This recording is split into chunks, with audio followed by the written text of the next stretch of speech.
চারিদিকে এখন দেখছি মিষ্টি কুমড়ার একটা হাইপ উঠেছে। সবাই মিষ্টি কুমড়ার বেগুনি খুঁজছে আমার বান্ধবীর মতো।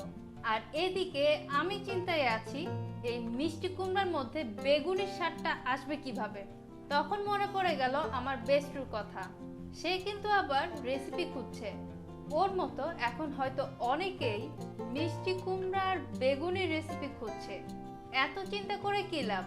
এর চেয়ে ভালো হয় যদি এটা বানিয়ে টেস্ট করা যায় এর টেস্ট কেমন। তো যেই ভাবা সেই কাজ, লেগে পড়লাম মিষ্টি কুমড়ার বেগুনি বানাতে। শুরুতেই মিষ্টি কুমড়া কেটে নিব। কাজের সুবিধার্থে আমি এখানে পিলার দিয়ে মিষ্টি কুমড়া ছিলে নিলাম। এরপর বেগুনের শেপে কেটে নিব। মিষ্টি কুমড়ার বেগুনি, তাতে কি বেগুনের একটা ফিল আনতে হবে তো নাকি। এবার মিষ্টি কুমড়াগুলো আমার কেটে নেওয়া শেষ। এর মধ্যে কিছুটা লবণ দিয়ে আমি মিষ্টি কুমড়াকে মাখায় রাখবো। এতে আমাদের মিষ্টি কুমড়া কিছুটা নরম হয়ে যাবে এবং মিষ্টি কুমড়ার গায়ে আমরা যে ব্যাটারটা লাগাবো সেটাও স্মুথলি মিষ্টি কুমড়ার গায়ে জায়গা মতো লেগে থাকবে। এবার অন্য একটি পাত্রে নিয়ে নিচ্ছি 1 কাপ পরিমাণ বেসন, হাফ চা চামচ পরিমাণ বেকিং সোডা, ময়দা নিচ্ছি 1/4 কাপ, লবণ নিচ্ছি পরিমাণ মতো,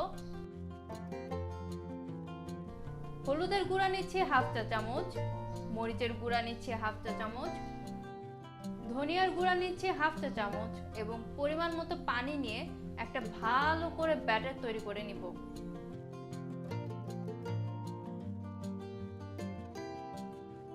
আমার ব্যাটার বানানো শেষ।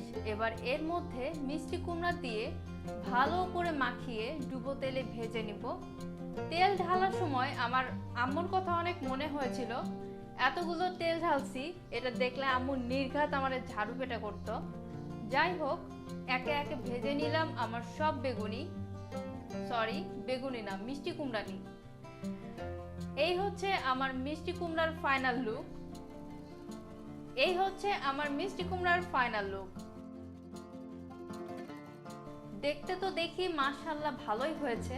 টেস্ট কি আসলে বেগুনের মতো হয়েছে কিনা সেটা নিয়ে আমি সাংঘাতিক রকমের চিন্তিত। এটা ইফতারের সময় বোঝা যাবে এর টেস্ট কেমন ছিল। সবাই বাসায় একবার হলেও ট্রাই করে দেখবেন এবং অবশ্যই কমেন্ট বক্সে জানাবেন কেমন ছিল আপনার অভিজ্ঞতা। দেখা হবে নতুন একটি এপিসোডে। সবাই ভালো থাকুন, সুস্থ থাকুন। আল্লাহ হাফেজ।